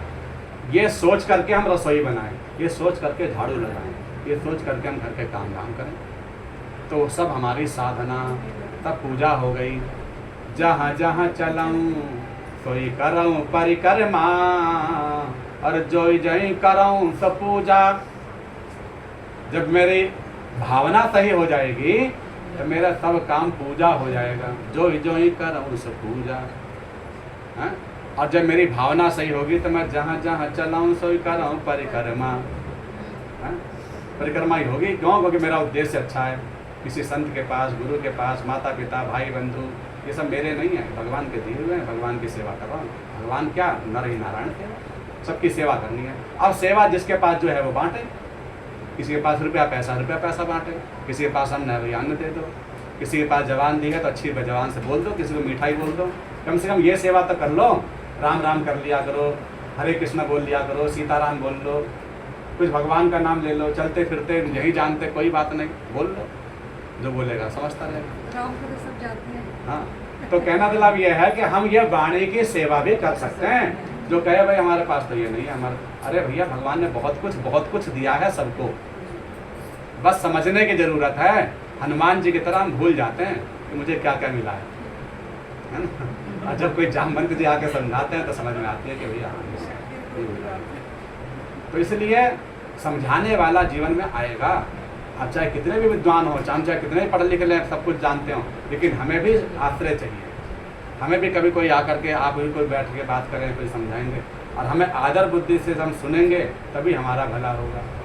क्योंकि समुद्र भी खारा होता है, समुद्र भी खारा होता है, जो कि पूर्ण होता है। जल का अगाध सागर है, लेकिन फिर भी खारा होता है। पर वही अपनी उदारता से जब उच्छलित होता है और बाष्पीकरण के द्वारा उन बादलों को देता है अपना जल, तो वही जल संत प्रवृत्ति से, क्योंकि अपने पास न रखना यही संत है। जिसने अपने पास संग्रह किया वो संतत्व तो नहीं है किसी भी चीज का। संग्रह से तो जल खराबी होना है। तो इसलिए उसने, उन बादलों ने भी क्या किया, उन जलधरों ने लिया और फिर वापस कर दिया, जलधर ने वापस कर दिया। कैसे वापस कर दिया? बोले खारा लिया मीठा दे दिया, खारा लिया मीठा दे दिया। बोले यही संतत्व का काम है कि समाज से हमें कुछ भी उत्पीड़ना मिल रही हो, उपेक्षा मिल रही हो, लेकिन हम जो है सबकी सापेक्षता और हम सबको परहितता आदि सत्कर्तव्य धर्मों में लगाना और सही मार्ग बताना। और ये काम भगवान कह रहे केवल संत महापुरुष का है। ये जब तक हम सोचेंगे तब तक उद्धार नहीं होगा। चाहे किसी भी विषय की बात हो, चाहे वो देश की, राजनीति की, किसी भी विषय, हम सब लोग इसके करेंगे तभी बात करेंगे। केवल हम ही कथा करें तो कितने को सुनाएंगे और कब सुनाएंगे? भगवान कह रहे हैं सब कथा करें। और कथा का जो हमारी जो सोच है ना, वही पंडाल के नीचे और वही कथा ताम झाम, बोले ये नहीं, वो तो सब ठीक है, भाई धन है तो वो कर लो, अच्छी बात। दूसरा नाम निकल के क्या आया फिर? हाँ, पूजा करना। तो साधना का मतलब तो पता चल गया। हाँ, तो साधना जो है साधने का नाम है, लेकिन साधना में भी हो सकता है कि मैंने सबको साध लिया, लेकिन साधना अलग विषय है। योग हो सकता है कि ऐसे अच्छे लोग हैं जो पूजा नहीं करते पर इंद्रियों को साधे हुए, बिल्कुल नियमावली में रहते हैं, बिल्कुल टाइम के पंचुअल रहते हैं, कि टाइम उनका सही है, अपने ड्यूटी का पालन करते हैं, कर्तव्यों का पालन करते हैं, आंखों से सही देखते हैं, सब कुछ साधे हुए हैं, साधना में लगे हुए हैं, एक नाम में लगे हुए हैं, कोई योग में लगे हुए हैं, कोई मंत्र में लगे हुए हैं, लेकिन फिर भी हो सकता है पूजा से वंचित रह जाए। पूजा अलग चीज है, साधना अलग चीज है। दूसरा शब्द है अर्चना। अर्चना, अर्चना जो शब्द है कर्म कांड का शब्द है। अर्चित करना, चंदन चर्चित नील कलेवर बसति बने धन माली। तो किसी को अर्चन करना मतलब है श्रृंगार करना। अर्चन, बंधन, अर्चनम बंधनम दास्यम सख्यम आत्मनिवेदनम, नवधा भक्ति के अंदर एक भगवान की पूजा है अर्चनम, जो भागवत के अंतर्गत नवधा भक्ति है उसमें। तो अर्चनम जो है वो अर्चा कहते हैं, श्रृंगारिक सेवा, भगवान के चंदन की सेवा लगाना, उनके अनेक प्रकार के चित्रावलियों को गढ़ना है, उनको हार कंठेल माला धूप दीप चंदन इत्यादि से सेवा। तो ये जो उनकी श्रृंगारिक सेवा है उसका नाम है अर्चना। ठीक, लेकिन पूजा अलग चीज है, पूजा अर्चना भी नहीं है। हाँ, पूजा भी अलग पूजा।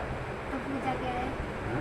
पूजा क्या होती है? बताएंगे ना, मुझे तो तीसरा पता है, शब्द एक और बताया था पता है, किसी उसमें तो ने, clear और है। किसी ने बताई थी ना, अर्चना बताई थी और एक ने बताई थी वो साधना, और एक ने कुछ और बताया था उपासना। गूगल पर सर्च करा मैंने तो। वही बाबा है सबके गुरु। अपने ज्ञान को ताला। वही असली बात, सही बात है सर। लेकिन कुछ सवाल ऐसे होते आदर हैं, सेवा पर ज्ञान ज्ञान नहीं मिलेगा है। कहीं भी, स्तुति आदर शाब्दिक अर्थ नहीं मिलेगा कहीं भी। सेवा टहल और खातिरदारी, सही बात। बस ये है अपने इतने सारे। ज्ञान अब को हमारे ताला सुनो। लगा दिया। ज्ञान तो तो- इसमें है ही नहीं। नहीं ज्ञान नहीं है, पूजा का मतलब नहीं ज्ञान। मैं कह रही हूँ अपने ज्ञान को ताला लगा दिया, गूगल का ज्ञान। हाँ, तो अपने अंदर भी है। नहीं, ये प्रवृत्ति बन गई है ना, मोबाइल को देखने का काम है कि हमें नकलची बनाना, सही बात है। बस उसमें यही विद्या जो मैंने समझ में आई। सही बात। इधर का उधर भेजो, उधर का इधर भेजो, अपना दिमाग नहीं बस भेज दो, है ना? चिपका दो दूसरे को, हाँ, खुद नहीं पढ़ना। खुद भी पढ़ना है तो समझना नहीं, बस जल्दी से भेज दो, है ना? नहीं, अपने को लागू भी नहीं करना उसको, आगे तो- फॉरवर्ड करना। हाँ, तो ये जो मैंने अनुभव किया है, यही होता मैंने है। ये देखा। खैर, तो ये जो शब्द है, पूजा, नहीं अभी एक जो शब्द आया ना निकल के, अर्चना, उपासना। उपासना, आराधना। उपासना। तो उपासना का मतलब क्या है? क्योंकि ये जो शब्द हैं इनके मतलब भी तो पता होने चाहिए ना। इन शब्दों का प्रयोग तो बहुत हो रहा है, लेकिन हम प्रयोगात्मक शब्दों के महत्व को भूल गए। भाव भाव हर कई कहे, भाव न जाने कोई। तो भाव क्या है फिर किसी दिन चर्चा होगी, क्योंकि भाव की फिर 1-1.5 घंटा कम से कम चर्चा हो, फिर भाव की बात चलेगी। ऐसा ना, चर्चाएं तो बहुत सारी हैं, बस ऐसे ही जब कृपा ठाकुर जी दे दें, कभी ऐसे सत्संग होता रहे, कभी कोई कभी। उपासना, उपसमीपे बस वसति इति उपासना। उपासना का व्याकरण की दृष्टि से, शब्दार्थ की दृष्टि से अर्थ बनेगा उपमाने निकट। किसी के निकट को कहते हैं उपराज, उपमंत्री हैं, उप शब्द आता ना, निकट वाले, उपमाने निकट, तो निकटवर्ती। और वास माने होता रहना, बस, बस धातु से बना वास, उपवास, उपासना से बना है। तो उपवास का मतलब भगवान के निकट वास करना, भगवान के सानिध्य पाना, भगवान के समीप रहना। तो भगवान के समीप हैं, अब वो कैसे रहना चाहिए वो एक अलग विषय है, लेकिन उपवास का मतलब है भगवान के सामीप्यता। और उपासना भी इसी शब्द से बना है। वो मिलते जुलते ही हो गए सर, हाँ। लेकिन वो रियल नहीं है। हाँ, पूजा नहीं है वो। हाँ, पूजा नहीं है। और दूसरा शब्द क्या है? आराधना। आराधना ये पूजा से मिलता जुलता शब्द है। पूजा नहीं है लेकिन मिलता जुलता शब्द है, जो अर्थ बनेंगे इसके। आराध्य शब्द का अर्थ होता है, किसी में राध जो शब्द है, राधा जो बना है, उस राधा तत्व से ही आराधना, उस आराधना शब्द से ही आराध्या, उस आराध्या से ही है आराधिका इत्यादि। जो शब्द है लेकिन वो राधा से ही बना है। अब राधा क्या है? तो राधा के तो अनंत रूप, अनंत नाम, अनंत महिमा, लेकिन उनमें से एक जो शब्द का इस आराधना से निकल रहा है, क्योंकि आराधना में भी राधा तत्व है। तो राधा जो शब्द है, राध शब्द का अर्थ होता है, राध माने कहता है आसक्ति। राध शब्द का अर्थ है आसक्ति। किसी में आराधित माने किसी में लग जाना, किसी में जुड़ जाना, किसी के प्रति पागल हो जाना, किसी में ज़्यादा निमग्न हो जाना, किसी में संलग्न हो जाना, किसी में परिवेष्टित हो जाना, समाहित हो जाना, नियोजित हो जाना, इन सबको जैसे भी किस्म है ना। तो ये शब्द है आराधना। राधा की चर्चा करो, राधा ही आगे आपकी राधा। राधा रानी की बताइए। आसक्ति व्यवहारिक है, लेकिन वही आसक्ति अगर गोविंद से हो जाए तो वही हमारी पारमार्थिक बन जाती है। आसक्ति, आसक्ति का मतलब, आसक्ति में सबसे विशेष कार्य क्या होता है? आसक्ति किससे होती है?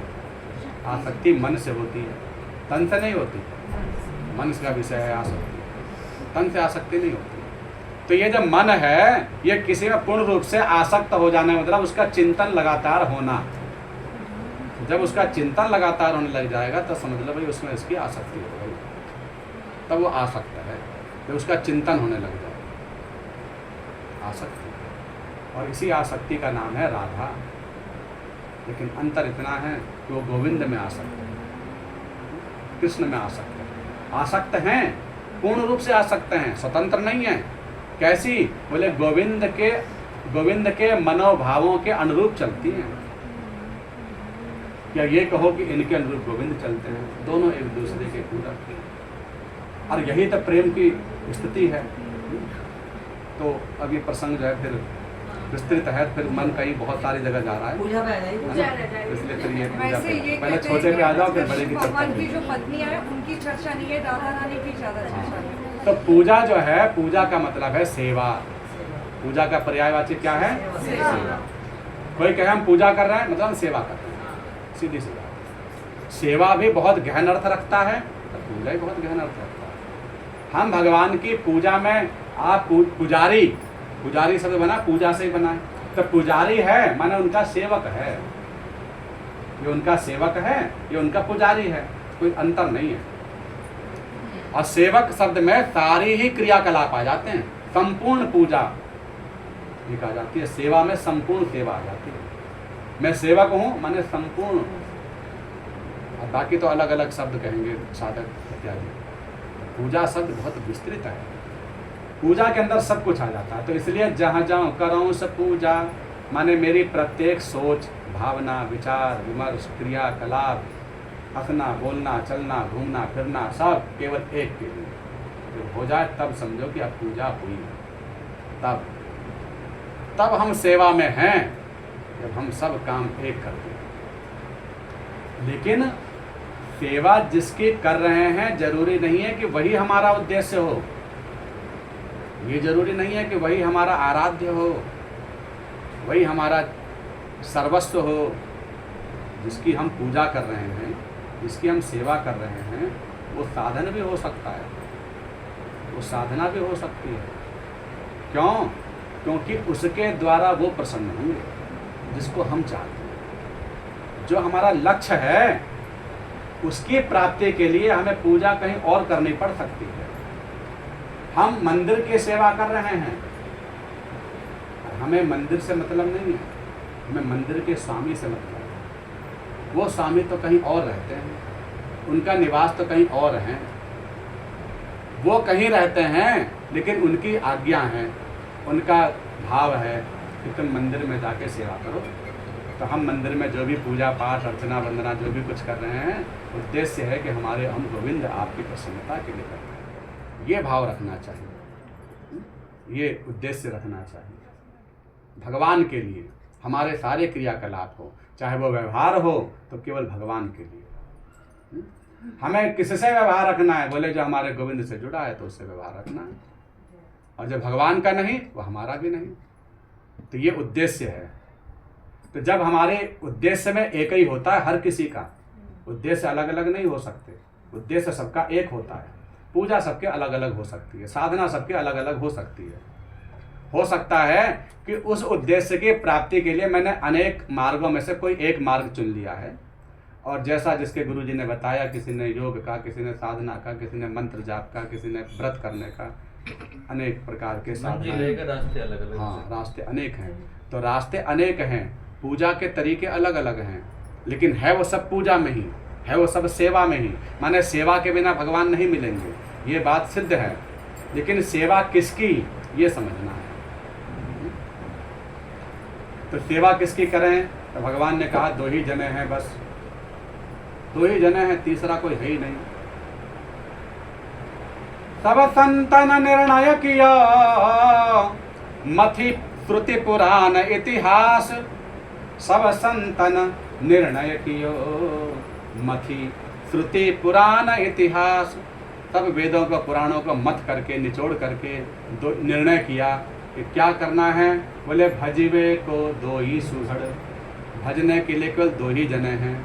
कह हरि कह हरिदास, कह हरि कह हरिदास। भजवे को 2 ही सुहड़, 2 ही जनों से प्रीत लगानी है। या तो हरि से लगा लो, या हरि से जो जुड़े हुए हैं उनसे लगा लो, दोनों से लगा लो। और जो हरि का नहीं, हमारा नहीं। इसलिए हरि का भजन करो, हरि है हमारा, गोविंद ही अपने। और उसके लिए क्या करना है? उसके लिए क्या करना है? प्रथम करो सत्संग। सत्संग से ही आपको पता चलेगा कि पूजा क्या है, जप क्या है, व्रत क्या है, मंदिर कैसे जाएं, क्या करना है, क्या नहीं करना है। उसके बिना वो कैसे पता चलेगा? उसके पहले तो आप नकल ही करते रह जाएंगे। भाई वो ऐसे कर रहा है, चलो आज ऐसे कर लेते हैं। अच्छा वो नहीं, अब वो ऐसे कर रहा था, ऐसे करने लग जाते हैं। फिर 10 दिन हमने कोई मंत्र जपा, अच्छा चलो वो जपने लग जाते हैं। न जाने कितने दिए छोड़ दिए। तो हमारा सिद्ध नहीं हुआ ना मंत्र। ब्राह्मण से हम कहते हैं पंडित जी 1.25 लाख जाप करो। 1.25 लाख क्यों जाप करो? 1000 ही क्यों नहीं, 31,000 ही क्यों नहीं? बोले जितना ज़्यादा जपेंगे उतना ज़्यादा फल मिलेगा। तो अलग अलग मंत्र थोड़ा ना कहते हैं कि अलग अलग मंत्र जपना तुम रोज। 1.25 लाख में 1.25 लाख मंत्र थोड़ा ना बोलते हैं कि 1.25 लाख तरह के मंत्र पढ़ना। एक ही मंत्र वो कहते हैं ना 1.25 लाख बार जपना। उसी बात को हम भी सोचें कि हम एक को पकड़ें, एक ही जपें, रोज बदला बदली ना करें मंत्रों में। सब भगवान के ही नाम हैं। आप सीताराम बोलो, हरे कृष्ण बोलो, श्री कृष्ण गोविंद हरे मुरारे, राधा राधा बोलो, जो भी बोलो, सब एक ही है, भेदभाव कुछ नहीं। लेकिन जिसको जप रहे हो रोज जपो, जप करो, खूब जप करो। तद जपस तदर्थ भावनम। जप करने से शक्ति बढ़ेगी, जितना ज़्यादा जप हो गया उतना शक्ति बढ़ेगी। अभी पूरा हुआ नहीं 1,10,000 भी, फिर कोई आए, फिर उन्होंने बदल दिया रास्ता, फिर दूसरे मंत्र पे आ गए। तो क्या हुआ? कोई मंत्र सिद्ध नहीं हुआ, कोई भी मंत्र सिद्ध नहीं हुआ। अब एक चीज़ बताओ पंडित जी आप मुझे, हमने मंदिर की स्थापना कर दी, सारे भगवान विराजमान कर दिए, सबके दिन बंधे हुए हैं। सोमवार में भोले बाबा याद आ जाए, बढ़िया। मंगलवार में हनुमान जी याद आ गए हैं, ऐसे अल्टरनेट डे पे सारे भगवान याद आए। अब सोमवार में आदमी करेगी सोमवार की आरती, इसकी आरती करूँ। हाँ, ऐसे कई लोग हैं। मंगल मैं भी हूँ। अच्छा मंगलवार आए तो हनुमान जी की लगे, हनुमान जी की करें। बुझवा के बीच में देखा सब कुछ नहीं बचा। भाई एकादशी आ गई, आज एकादशी, चलो आज हरे राम का कर लिया। हरे राम तो लंबा टूटे छोटे हो रहे हैं, चलो ओम नमः भगवते वासुदेव कर लेते हैं। या चलते चलते कई मोटरसाइकिल राधे राधे। इसका क्या समाधान? इसका समाधान ये है कि देखो ये बात तो पक्की है कि जब बहुकाल करिए सत्संग। कुछ ज़्यादा दिन तक हम ये सब चर्चा सुनेंगे ना तभी बात समझ में आती है। मैंने कोई लेसन है, कोई पैराग्राफ है, समझ के ज़्यादा टाइम देना पड़ेगा। हाँ, ये बात आपकी थोड़ी ऊंची है, लेकिन फिर भी हल्के में इतना ही समझ लीजिए कि देखो आप अलग अलग आरती जप रहे हैं, कोई दिक्कत नहीं है, कोई नुकसान नहीं होगा, सब देवता प्रसन्न होकर आशीर्वाद ही देंगे। ऐसे समझ लीजिए कि जैसे मैं रास्ते में चलते सबको राम राम कर रहा हूँ, सबसे मेरा व्यवहार है, सबको प्रणाम कर रहा हूँ, मैं घर में सबको मानता हूँ, सबको राम राम कर रहा हूँ। लेकिन मैंने अभी उद्देश्य नहीं समझा, मैंने अभी मंजिल नहीं पता मुझे कहाँ जाना है। अभी तो वही वाली बात चल रही है कि मुझे दिल्ली जाना है, ये तो मुझे पता है।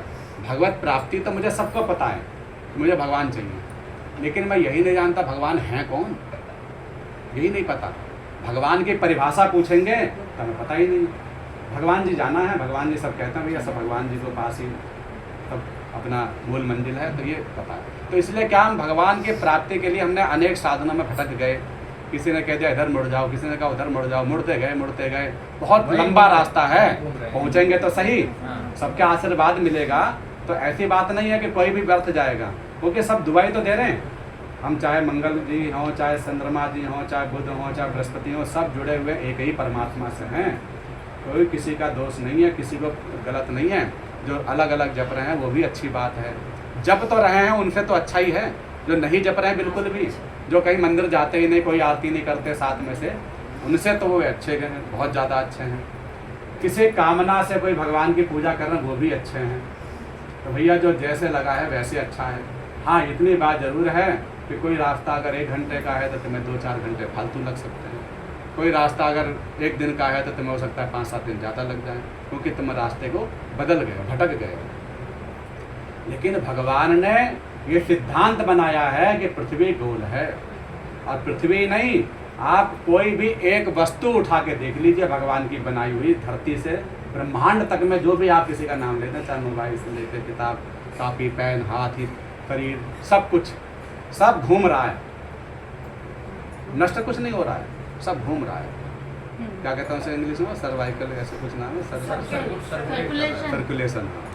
तो सब घूम रहा है, तो ऐसे ही सब घूम रहा है, कोई ख़त्म नहीं हो रहा है। मिट्टी से मकान, मकान से मिट्टी, मिट्टी से फिर मकान, मकान से मिट्टी, सोने से अनेक आभूषण, आभूषण से फिर सोना, है ना। ऐसे ही ये 5 तत्व से फिर मिल गया, फिर 5 तत्व में विलीन, फिर 5 तत्व से फिर बन गया। तो ऐसे ही सारा संसार घूम रहा है, और ऐसे ही पृथ्वी भी गोल है, और ऐसे ही भू भी गोल है, ब्रह्मांड भी गोल है। यानी भू तो गोल है ही, ब्रह्मांड भी गोल ही है, अंडाकार ही है, इसीलिए उसका नाम है ब्रह्म अंडा। अंड शब्द लगा है, ये कोई अभी रिसर्च वैज्ञानिक कहते हैं, अभी रिसर्च हुआ कुछ समय पहले, विद्वानों ने हमारे सब लाखों वर्ष पहले ये पुराण लिखे गए, तभी से लिख दिया ब्रह्मांड शब्द संस्कृत का शब्द है। और ब्रह्मांड का मतलब होता है ब्रह्म अंडा, ब्रह्म अंडाकार है, तो शब्द में ही छिपा हुआ है। तो इसलिए ये बात तो पहले से ही सिद्ध है। ब्रह्मांड, भूगोल, भूगोल क्या है, पृथ्वी हिंदी का शब्द है, भू माने पृथ्वी होती है। तो इसका मतलब यह है कि इतना तो छोड़ दो, मैं तो इतनी बात कह रहा हूँ कि हमने जो शिक्षा ली कि आप जो बोल भी रहे हो ना शब्द, वो भी घूम फिर के यहीं आएंगे। जैसे एक बॉल जो है अगर गोलाकार घर है तो आप कहीं भी फेंकिए वो टकरा के आपको वापस आएगी। उसी तरह से हम जो शब्द भी बोल रहे हैं वो अंतरिक्ष लोक, आकाश का गुण है वो शब्द, वो आकाश से टकराकर हमारे पास आएगी। बोला हुआ शब्द भी नष्ट नहीं होता, वो कभी ना कभी आपको पुनरावृत्ति करके, आपने अच्छा बोला है किसी को तो अच्छा मिलेगा, और बुरा बोला है तो बुरा भी मिलेगा, सुनने को मिलेगा। आपको जैसा बोला है वैसा ही सुनने को मिलेगा। तो इसलिए सब घूम फिर के आना ही है। तो इस ये विचार करके आप ये समझ लो कि अच्छा काम तो अच्छा ही है, बुरा काम बुरा ही है, आज नहीं तो कल उसका फल मिलना ही है। हाँ, ये बात जरूर है कि जब लक्ष्य बना लेंगे ना एक ठाकुर जी, तो ठाकुर जी की ही पूजा करेंगे हम रोज, गोविंद की आरती। अब बाकी लोगों को फिर क्या करेंगे, तो फिर क्या छोड़ दें ना। जब तक विवेक नहीं होगा, इसका पूरा पैराग्राफ नहीं समझेंगे, तो छोड़ देने से दोष और लग जाएगा। इसलिए अभी तो वही करो जैसे कर रहे हो। हाँ, इसके लिए थोड़ी क्लास लंबी लेनी पड़ेगी, तो फिर हम बताएंगे कि किस भाव से छोड़ें। मेरा मतलब है कई लोग ऐसे भी दुनिया में मुझे दिखते हैं जो गोविंद के मंदिर में ही बैठते हैं, वो शंकर जी के पास नहीं जाते हैं, तो मुझे वो भी बात समझ में नहीं आती। हाँ, लेकिन हाँ, किस भाव से गोविंद को भजे वो भाव को समझना है। उसको समझने के लिए थोड़ा सी बड़ी क्लास लेनी पड़ेगी, है ना। तो कहने का तात्पर्य है कि हम सबको माने वो भी ठीक है, कोई एक को मान रहा है वो भी ठीक है, लेकिन एक को माने तो सबको कैसे माने उसका तरीका समझना है। बोलो कृष्ण भगवान की जय। सब में उन्हीं का रूप देखे ना, यदा यदा उन्हीं का रूप देखे। उनका रूप देख तो लें, लेकिन क्रिया कैसे होगी, दिक्कत तो जब करने के बाद आती है ना। भगवान को आप 3 तरीके से पा सकते हैं, भक्ति से, ज्ञान से और कर्म से। ये तीनों चीज अगर आप मिला के करोगे, भक्ति भी करो किसी की भी करो, और ज्ञान रखो जब तक ज्ञानी दिमाग नहीं होगा, और कर्म भी बहुत इम्पोर्टेंट है। ये नहीं आप भक्ति ही करते रहो और आपके कर्म ठीक ना हो। बिल्कुल। तीनों जब आप मिलाओगे तो आप बहुत ऊंचे जाओगे। सही बिल्कुल ठीक बात है। तो अब इसमें यही है कि हम जब भक्ति जिसकी भी करते हैं ना, हाँ, किसी की भी। उसके अनुरूप ही हमारा कर्म होता है। हाँ, जिसकी भी भक्ति कर रहे जी, हैं, माने जी। जिसका से हम प्रेम कर रहे हैं, जी। उसके अनुरूप ही हम कर्म कर सकते हैं। हाँ, यह स्वाभाविक उसी के लिए होगा। और जिससे भी हम ज्ञान रखते हैं, जिसका भी, उस ज्ञान के अनुरूप ही कर्म करने में चेष्टा बनती है। अलग अलग फिर कर्म में आसक्ति नहीं रहेगा। तो वो जो ज्ञान है और वो जो भक्ति है, उसको हमें बार बार समझने से, पढ़ने से वो हमें पता चलता है। इसकी भी जिज्ञासा। हाँ, अब बताइए। मैं ये कह रहा था कि बुक में लिखा रहता है कि धरती गोल नहीं है, और आप कह रहे हो कि धरती गोल है। गोल मतलब अंडा का, गोल मतलब पूरा गोल नहीं। अंडा गोल नहीं होता ना बेटा, ऐसे होता है ना। अंडा। गोबल सर तो अंडा शब्द आया है ना, जब ब्रह्मांड एक चीज एक तरफ है, दूसरे को वापस। गोल तो है अंडाकार। पुजारी जी मैंने ये भी देखा है, काफी मंदिर गई हुई मैं ऑल ओवर इंडिया, तो मैंने ये भी देखा है कि कहीं कहीं ना पुजारियों के फेस ही भगवान के फेस पे हो जाते हैं।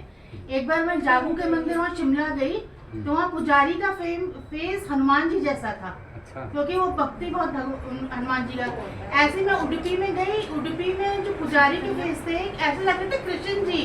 अच्छा। हाँ, तो भगवान का रूप भी पुजारियों के फेस पे आता है। बहुत अच्छी बात हाँ, बताई। हाँ, देखो, ये बात भी पुराण में लिखी हुई है। हाँ, अच्छा, ये बात लिखी हुई है। अच्छा, इसको आप ऐसा समझ लीजिए कि भागवत इत्यादि पढ़ेंगे तो इसमें लिखा है कि भृंगी नाम का एक कीड़ा होता है। भृंगी, रिंगे, भृंगी नाम का एक कीड़ा होता है। तो उस कीड़े की प्रवृत्ति ऐसी होती है कि वो जिसका चिंतन ज्यादा करता है ना, फिर वैसा रूप ले लेता है, माना उसका रूप बदलता रहता है, अच्छा, एक जैसा नहीं रहता। जैसे गिरगिट रंग बदलता है तो रंग बदलता, पर वो कीड़ा अपना स्वरूप बदल लेता है। अब भगवान की सुनो, भगवान में एक दूसरे को ज्यादा चाहने वाले कौन? तो राधा कृष्ण, गौरी शंकर, अथवा सीताराम, और अथवा शिव शक्ति, और ज्यादा कहें एकत्व में तो शंकर और नारायण। ये दूसरे एक दूसरे के पूरक हैं। इतने ज्यादा पूरक हैं कि भगवान शिव जी का, नारायण का जब प्रेम इतना अत्यधिक हुआ, क्योंकि प्रेम का मतलब क्या है? बोले प्रेम का मतलब यह है कि जब यह उत्तरी अवस्था में पहुंचता है, चरम अवस्था पर पहुंचता है, तो वह अपने प्रेमी के अनुरूप बन जाता है। फिर उसका दिल, दिमाग, भाव, विचार, तन, मन सब कुछ वही हो जाता है जो उसका प्रियतम है। यही उसका प्रेम की पराकाष्ठा है। और जब तक उसके अलग अलग रहा तब तक पराकाष्ठा नहीं है। प्रेम तो है, आरंभवाद है, लेकिन पराकाष्ठा यह है कि उसके वो अंतरंग में मिल जाए। जैसे दूध और जल को कोई अलग अलग ना कर पाए, उस तरह से मिल जाए, ये पराकाष्ठा है। ऐसा ही भक्त और भगवान के साथ होता है। तो भगवान शिव तमोगुण के देवता हैं 3 गुणों में, और विष्णु भगवान कौन से गुण के देवता हैं? सतोगुण के देवता हैं। और सतोगुण का रंग कैसा होता है? सफेद होता है। सतोगुण, सत माने सफेद, और तमोगुण जो होता है काला होता है, अहंकार, और रजोगुण जो होता है वो पीला और लालपन। ये उन गुणों के